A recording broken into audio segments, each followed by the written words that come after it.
We could not respond to those demands. We could not respond to those demands.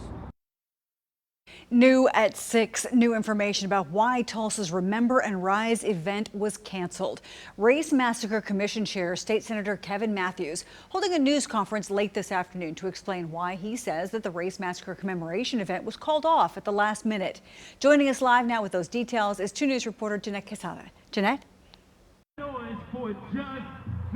Well, Karen, many people have been wanting to know why the Remember and Rise event scheduled for Monday was canceled. And today, Senator Kevin Matthews provided some context that led them to reach that decision. This announcement comes as the Black Wall Street Legacy Festival gets underway in the Greenwood District. Senator Kevin Matthews started off by emphasizing that the commemoration is not about one event, but about remembering those impacted by the massacre. Matthews says the Centennial Commission was approached recently by legal representatives of some of the survivors about paying them for their participation. He says Pastor Ray Owens brought the commission and lawyers together, and they agreed to provide $100,000 to each survivor and a seed gift of $2 million for a reparations coalition fund.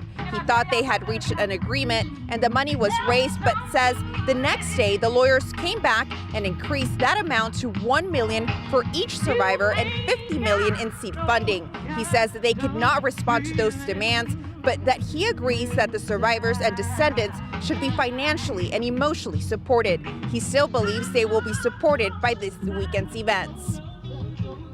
It's my hope that what people remember from this weekend is an outpouring of support for survivors, for descendants, for justice and reparations, not a concert.